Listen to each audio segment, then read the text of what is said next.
Baik, saya langsung mau bertanya ke Pak Helmi. Pak Helmi, kalau melihat tadi Bang Abalin sudah menjelaskan bahwa kajian-kajian ini sudah ada yang dilakukan oleh pemerintah sebelumnya begitu. Sudahkah juga diajak berkomunikasi atau berdiskusi oleh pihak pemerintah terkait kajian yang dilakukan sebelum dikeluarkan dari Perpres 10 tahun 2021 ini?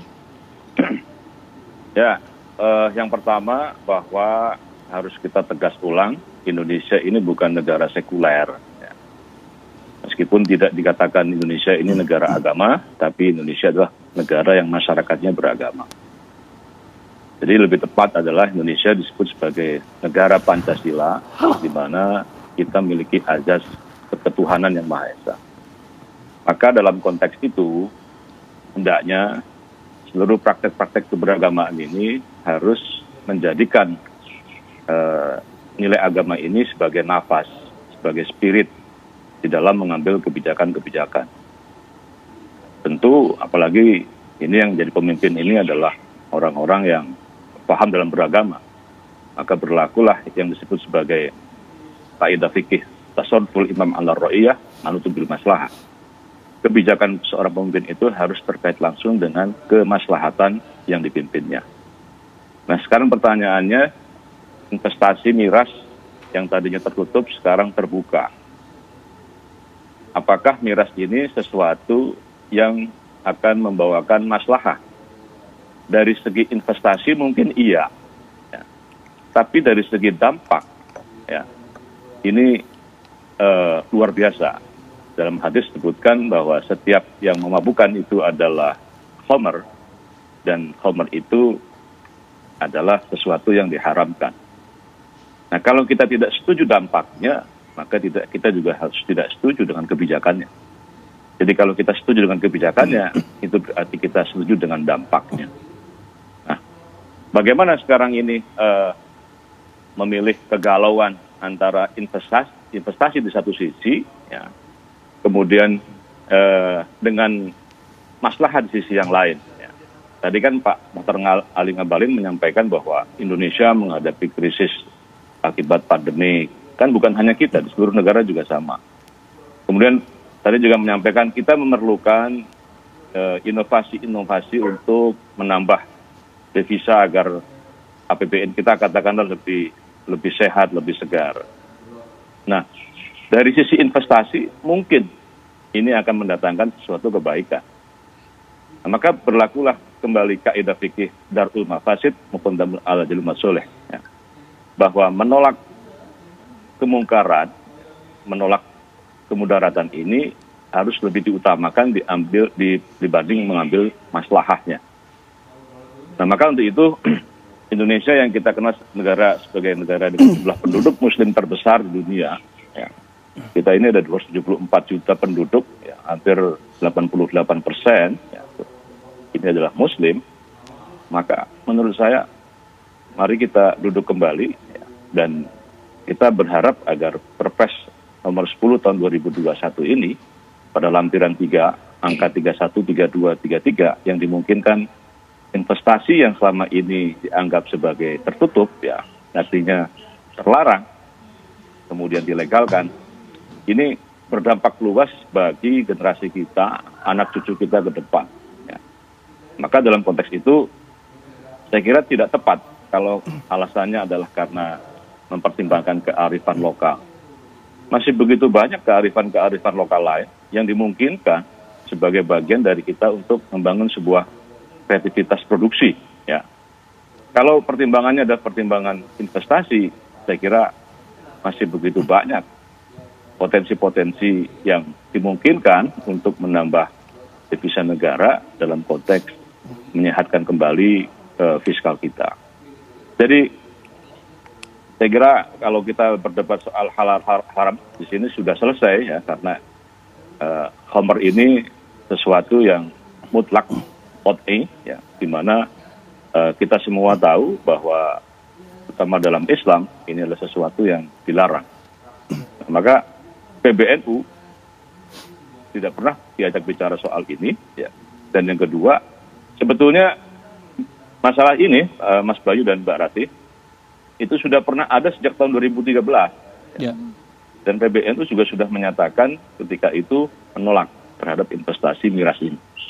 Jadi sikap PBNU tidak berubah ya, sampai hari ini. Kita konsisten dan komitmen untuk terus mengawal agar para pemimpin kita di dalam mengambil kebijakan ini betul-betul dijaga, mengambil satu tindakan-tindakan yang memberikan maslahah kepada warga dan masyarakat bangsa. Oke, Pak Helmi, kalau Anda bilang tadi mengawal gitu dalam kaitannya organisasi PBNU, ini kan Perpresnya sudah ditandatangani, sudah berlaku gitu. Nah, artinya mengawal dalam artian mulai hari ini, mulai setelah Perpres itu berlaku, akan seperti apa sikapnya PBNU pada pemerintah? Ya, kita menyampaikan kritik kepada pemerintah agar meninjau ulang dengan cara tentu mencabut Perpres ini ya, dengan mempertimbangkan aspek-aspek ke depan tentunya. Ya. Jadi kita akan mencari waktu tentunya untuk menyampaikan hal ini. Ya. Baik melalui Wakil Presiden, ya, syukur-syukur bisa langsung kepada Presiden, ya, untuk mempertimbangkan karena di keluarga besar NU sendiri hampir seluruh cabang dan wilayah ini sudah menyampaikan masukan kepada PBNU untuk menolak terhadap Perpres nomor 10 tahun 2021. Oke. PBNU Jawa Timur sudah bersuara keras sekali ya, dan menyampaikan suara dari para kiai sepuh, dari para masyayikh yang menyampaikan bahwa hendaknya Perpres 2021 nomor 10 ini dicabut dengan mempertimbangkan kemaslahatan. Baik. Saya mau ke Bang Abalin sebelum menanggapi dari pernyataan Kiai Khalil dan juga Pak Helmi. Kalau melihat dari alinea ketiga pembukaan Undang-Undang Dasar 45, Bang Abalin kan atas berkah rahmat Allah yang Maha Kuasa begitu ya. Kalau kita hubungkan dengan kebijakan atau perpres yang dikeluarkan oleh pemerintah ini, yang mungkin dalam arti memang secara Islam itu kan dilarang begitu. Bang Abalin, ya. Ya, substansinya dulu kita lihat bareng-bareng ya. Jadi kalau Rati menyebutkan di Mukadimah Undang-Undang Dasar 1945, saya kira itu final. Tidak ada satu orang pun yang ragu terhadap kedudukan Mukadimah Undang-Undang Dasar 1945, sama juga seperti tadi penjelasan Kiai Khalil dan Mas Faisal ya. Apa yang mau saya katakan bahwa ya, saya kutip sedikit kalimat yang paling penting. Kalau saja Indonesia ini ya sama seperti beberapa negara-negara lain sebagai negara Islam, atau tadi istilah Mas Faisal itu dengan harus mempertimbangkan Indonesia sebagai negara berpenduduk mayoritas Muslim. Final juga kita telah membahas bahwa Republik ini bukan adalah sebuah negara yang memiliki paham sekuler. Tapi saya mau bilang bahwa di negara-negara Islam, ya, karena kita bicara dalam konteks Muslim community dan negara sekuler dan negara Islam. Di negara-negara Islam saja itu ada ruang di mana bagi orang-orang asing, ya, di mana bagi orang-orang asing untuk bisa mendapatkan orang-orang asing atau orang di luar Islam. Orang yang tidak beragama Islam, di Iran umpamanya.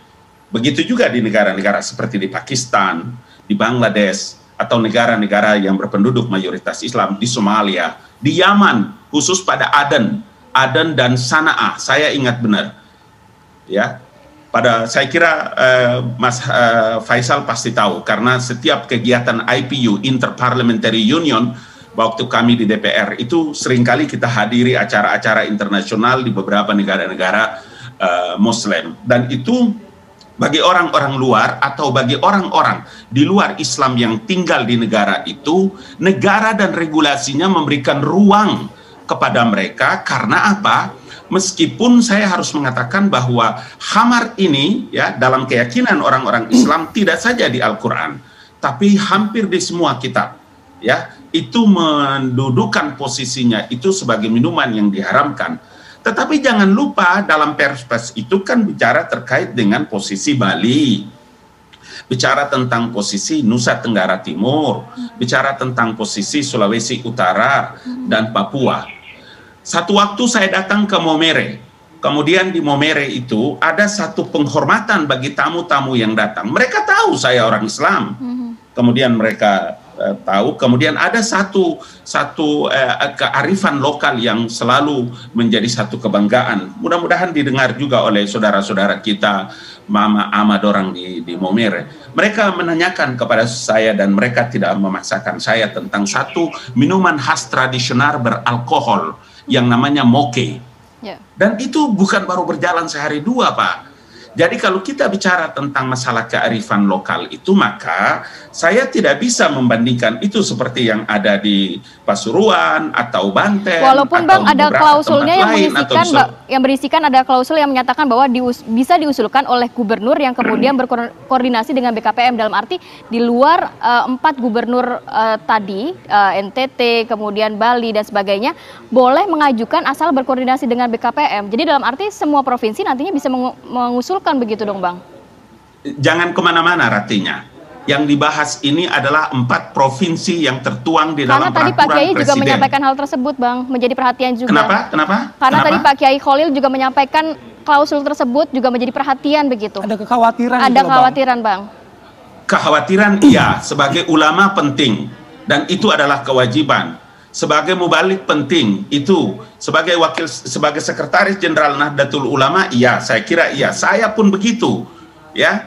Sebagai ketua umum Badan Koordinasi Mubalik seluruh Indonesia, tingkat itulah yang kami juga hadir di tengah-tengah perbincangan dengan teman-teman ketika membahas dan membicarakan untuk apa? Untuk memperhatikan terhadap hak-hak apa yang tadi disampaikan juga oleh Kiai Khalil itu. Kita tidak diam, kita ada di tengah-tengah pemerintahan dan kita membicarakan masalah ini terhadap perspektif dan masa depan kepentingan umat. Tetapi lagi-lagi saya mau bilang bahwa ketika Bali, ketika NTT, kemudian Papua dan Sulut, maka yang harus dibicarakan ini adalah seberapa jauh tingkat kearifan-kearifan yang selama ini dilakukan. Di Sulawesi Selatan umpamanya itu seperti di Tanah Toraja. Tanah Toraja itu bisa juga kita hitung berapa jumlah komunitas muslim. Tetapi saya mau bilang juga bahwa untuk keterkaitannya dengan Minol ini bukan hal yang baru, saudaraku. Itu yang menurut saya adalah perbincangan kita ini paling tidak bisa memberikan pencerahan kepada ruang publik. Saya bersyukur begini Bayu dan Rati ya, saya bersyukur dari ulama Majelis Ulama ini adalah Kiai Khalil. Jadi bisa kita berdebat dengan baik. Tidak tiba-tiba langsung membicarakan kemudian menuduh orang dengan berbagai macam tuduhan yang sama sekali tidak memberikan pembelajaran dan mencerahkan publik. Begitu juga dengan Mas Helmi. Saya senang dan saya bangga karena bisa memberikan pendidikan kepada masyarakat. Nanti Pak Helmi dan Kiai Khalil boleh menanggapi apa yang disampaikan oleh Bang Ngabalin, tapi kami harus jeda terlebih dahulu ya. Apa kabar Indonesia Pagi akan kembali sesaat lagi.